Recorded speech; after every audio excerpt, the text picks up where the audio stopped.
Since all the Lord's energies are simultaneously existing, one must understand the Supreme Personality of Godhead. That's what we have to understand.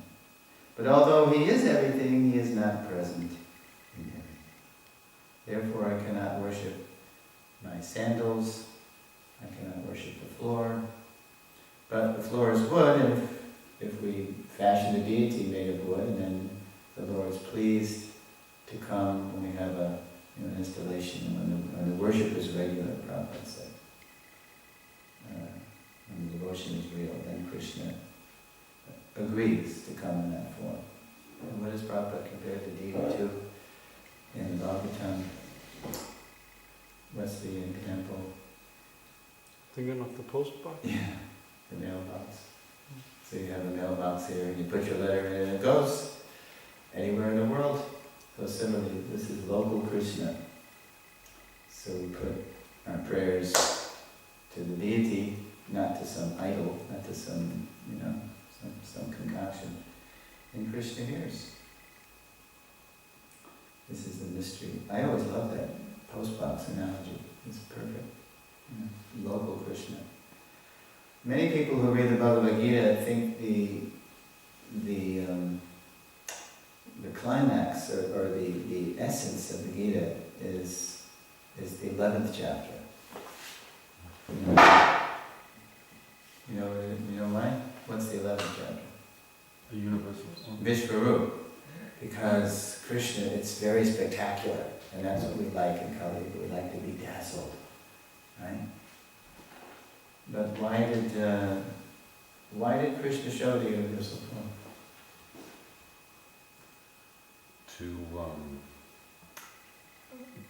That's the standard.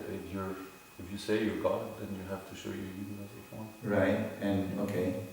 Also because Arjuna, he asked Yes. if he could see it. He asked. Now, why did Arjuna ask? What preceded the universal form? Krishna's opulence. Yeah. So Krishna told about his opulence in roughly 20 through 40, about half the chapter. Fishes on the shark and all these ways we can see him through his material energy. But Arjuna wanted more.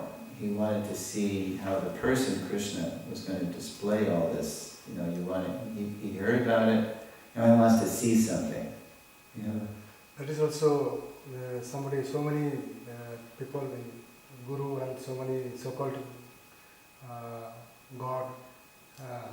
Everybody told you, I am God, I am God. Right. That is also proof. Who is God? So Right. Well, that's the proof that Arjuna wants. I mean, that's not why. But that's not what we are interested in. This is what I'm getting to. Yeah, it's a kind of proof for people who want to see some dazzling display, right? So, but it's not really what the devotee accepts as proof or wants even. It was an austerity for Arjuna to see that form because he was terrified when he saw it. He wasn't. All of a sudden, his friend became something terrifying. Imagine if. You have a friend, and then all of a sudden the friend turns into this, wow! No, I don't want to see you like that. So, Arjuna said, by my hearing the instructions you have kindly given me about these most confidential spiritual subjects, my illusion has now been dispelled. So he's okay. It's the 10th chapter where Arjuna finally gets it. He after speaking the first chapter, then he admits that it wasn't right what he was saying, because it was the conclusions of Arjuna's arguments that he didn't want to follow. I'm totally depressed. If he was right in his arguments in the first chapter, he would have been triumphant, right? Yes, I'm right. But at the end of the chapter, it's like, Shoka samvigna manasa. So then he agreed to hear. And then by the 10th chapter, what's the tipping point? Where's the point where Arjuna gets it? After the Chatur Sloka? Just after that. What does he say? I don't know the verses, but he says that all these sages, they have confirmed Yeah, that that's you are the the next, supreme. right. But then he says, you are the supreme Brahman. You are, yeah, I get it. God. After Krishna delivered those kind of knockout punches, knocking out illusion, the Chatra Shloki, he really did. I am the source of everything. The devotees take pleasure in hearing this, out of compassion. He says, I'm the source of everything. And then Arjuna said, Param Brahma, Param Nam. Oh, you're not just my friend, you're God. And all the great, it's not just I'm saying this, but all the great sages, like you say that. So he's convinced by the end of it, and then Arjuna said, I want to hear about how you've manifested yourself in this world. So Krishna says all those things. And then, but Arjuna, now when he asks these questions, he says, O lotus-eyed one, I have heard from you in detail about the appearance and disappearance of every living entity, and have realized your inexhaustible glories. O greatest of all personalities, O supreme form, though I see you here before me in your actual position, right, his original form, two-handed Krishna, at home, original God, Swayam Bhagavan. As you have described yourself, I wish to see how you have entered into I wish to see it, Pashyame. I want to see it now. Oh boy. Into this cosmic manifestation. I've heard about it. I want to see it. I want to see that form of yours. And then Prabhupada explains that Arjuna is convinced, but he wants to ask for everyone's benefit, to convince everybody who want this kind of, empirical display. If you think that I'm able to behold your cosmic form, O my Lord, O Master of all mystic power, then kindly show me that unlimited universal self. So he couldn't just see it. He had to be given a divine vision. It's like if you go to a 3D movie, they have to hand you the 3D glasses, right? So Arjuna had to be given special eyes. The Supreme Personality of Godhead said, My dear Arjuna, O son of Pritha, see now my opulences, hundreds of thousands of very divine and multicolored forms. And when the first atom bomb went off in the testing grounds before they dropped it on Japan, and that's one of America's glories, right? They practically bombed 2 Japanese islands off the face of the earth so they could end the war earlier. Obama just visited there. That was the first time a president's gone there. 70 years later, he visits Hiroshima, where thousands of people were burned alive right on the spot. So Japan would get it. Oh yeah? You want your Tokyo to be like this? Here's one of your outlying islands. Anyway, you cannot see me with your present eyes. I give you divine eyes. Behold my mystic opulence. And now, when that atom bomb was tested before they dropped it on the Japanese island, they tested it in New Mexico. And one of the scientists quoted this verse. Oppenheimer. J. Robert Oppenheimer. He quoted this verse. Well, there's 2 verses, actually. He quoted one then, and then he quoted this one later. Yeah. Because the one he quoted when he saw the mushroom cloud and the intense heat, that nobody's ever seen in the modern era, he quoted Time I Am. Time I Am, destroyer of the worlds, I have come to engage all people, destroyer of the world. He quoted that. He knew Samgita. And then 20 years later, in 1965, he was interviewed by a famous journalist. And he quoted another verse, and he quoted this one. If hundreds of thousands of suns were to rise at once into the sky, their radiance might resemble the effulgence of the Supreme Person in that universal form. He quoted that, too, 20 years later. So after seeing all this, after seeing so many ghastly things, everybody rushing into Vishnu's mouth, Laiviha Segras Samarat Samanta Lokan Samagran Varanayar Vavagi Tejo Bhira Purya Jagat Samagram Bhasastavo Patapant, I'm not sure, Patapanti Vishnu Bhasas Tavogra Pratapanti Vishnu. O Vishnu, I see you devouring all people from all sides with your flaming mouths, covering all the universe with your effulgence. You are manifest with terrible scorching rays. Then he sees all the soldiers, going into the Bhishma Drona. Everybody's, Krishna's showing him how, what's going to happen in the battlefield. Everybody's going to perish. And so, finally, and he's terrified.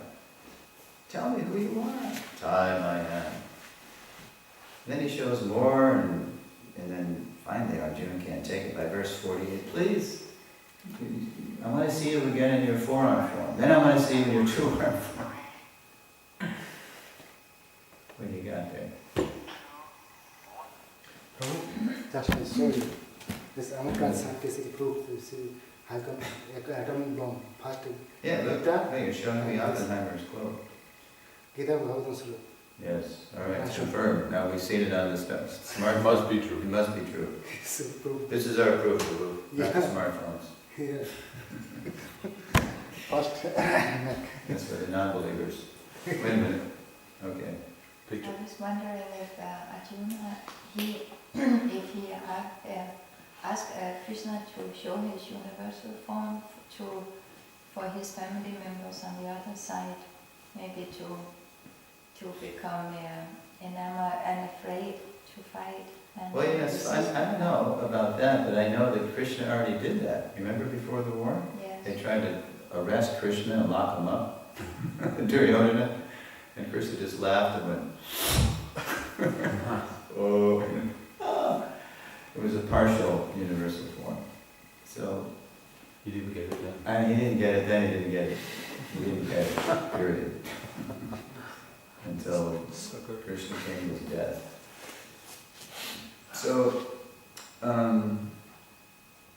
So this is the form that a lot of people think is supreme because it's bigger than other forms. Bigger is better, But Krishna just did it to show, even in that way, in some empirical way, how he's supreme.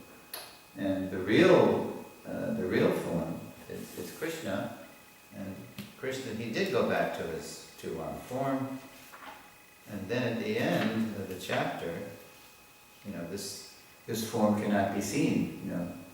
Everybody in the battlefield saw that form, but this form cannot be seen, the two-arm form, except by devotional service. Yes, that's 11:54 and 5. My dear Arjuna, only by undivided devotional service can I be understood as I am, as I really am, Krishna. This is just some fireworks, right? It's not me, really. It's my energy, it's me, it's my expansion, but it's not me at home, my original Swayam. And can thus be seen directly. Only in this way can you enter into the mysteries of my understanding.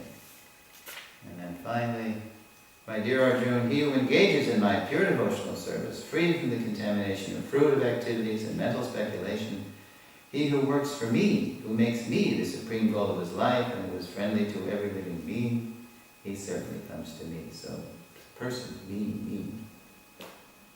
Prabhupada says, the devotees don't like to see the universal form because you can't dress the universal form. You can't feed the universal form. Prabhupada said you will run out of, you try to dress the universal form, you will run out of cloth. You can't order enough cloth to dress the universal form. You can't feed, because there's nothing that will satisfy the universal form. It'll just devour everything, including you. So therefore Krishna, he comes in a form, can be dressed and fed, and the Prabhupada says medium-sized. Something we can relate to. Okay. This form of the Lord in the heart, the super soul, is that the price of the thumb? I think it says that, yeah, in the verse. So So what then is you wonder then how he's in the heart of the ant, right? The thumb's bigger than the ant. But if I can... Proportional? Yeah, it's proportional, yeah. Although ants, they don't have thumbs. They don't have thumbs. Penny's Something there similar. somehow. But then in the atoms, Yeah, very small. There's a verse in the second canto about that. He's holding the whole universe, what is it, like a walnut? Something about a walnut. Anyway, it's Krishna that's sustaining the atom, even. The sustaining nucleus. You know, it's not material. You can't explain anything ultimately materially. There's always something behind matter that has to be sustaining it. Otherwise, if Krishna wasn't there, there's nothing sustainable. He's the sustainer. He creates as Brahma, he destroys the Shiva in the universe, but he sustains as Vishnu. Vishnu is called, they talk about the Hindu Trinity, right? Vishnu is the maintainer. Yeah. So I was also puzzled by the verse, and I still don't get it, but... That's why I'm talking about Krishna, because I don't get these things analytically either. I mean, but that's what I take, that they're all incomplete without talking about the supreme consciousness who's sustaining everything. Matter comes from spirit. It's not that spirit, it's not that, consciousness comes from matter. Some combination and poof. But matter devolves, you could say, is transformed from spirit. Although there's a thing in there that says that's not true, because Krishna's not mentioned, that's how I took it. Thus, our speculative theory is that Atma, a living force, is a combination of matter. We know that's not, at least that's what we say, it's not there, not right. That matter is a transformation of the soul, although it's a fact that when the soul's in the body, then the body grows, and the hairs grow, and the nails grow, and the lemon tree produces the citric acid, right? Or that the body is part of the soul are all insubstantial. Anyway, everything comes from Krishna, that's all I know. I was thinking, it's quite funny this, Krishna, he's saying he has time, and if people there agnostic or atheistic, then time is perfect concept of God. That's right. Without beginning, without end, inconceivable, present everywhere. That's right. Everyone's subject to time. Time I am. And that's ultimately the answer that Bhishma gave to Yudhisthira about why all this Kurukshetra massacre happened. It must be due to inevitable time. Fate, time. Time is moving everything along towards some conclusion. But what Bhishma meant was Krishna, ultimately, who was standing there, right in front of his bed of arrows, and who couldn't convince Yudhisthira on his own, because he wanted to glorify Bhishma. He wanted to let Bhishma give the conclusion. To glorify his pure devotee who was about to leave this world, finally, after so many thousands of years. So yeah, time is Krishna. And that's why if I don't accept that Krishna's God, I'm going to have to bow down to him this time. Right? Everybody bows down, and people see us bowing down, they make fun, oh, why are you bowing down? But everybody bows down. Everybody has to go to sleep at night, and then everybody has to bow down at death. Yeah, because I wanted to say that I didn't understand it yet, the verse. But I was thinking that, because when I explain to people that they're not the body, then I'm always puzzled, because I come to a point where I'm thinking that if they're thinking, my presentation is faulty, because what's the connection? If the soul is spirit and the body is dead energy, what is the connection? How can I make the body move?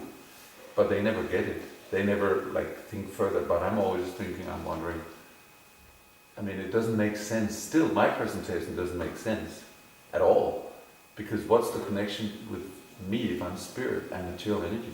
It's too... The connection is the super soul. The super soul is a facilitator. It's kind of like, who's the doer, right? In the Gita, who's actually... Sometimes when you read a verse, it sounds like we're not doing anything. The bewildered spirit soul, under the influence of the material nature, thinks himself the doer of activities, which are in actuality carried out by nature. But nature is not independently, can't do anything. Whose nature? So, and then sometimes it sounds like we are the doer because we're responsible. If I'm not doing anything, then how do I have karma? I'm not choosing. It's not me. It's me. It's not me that's kicking you. It's my leg. my leg did it. But this comes up in the 5th chapter in a brief form. It's called Karma Yoga, Action in Krishna Consciousness. And it comes up in the 18th chapter in a more unpacked or elaborate form. Let's look at these things.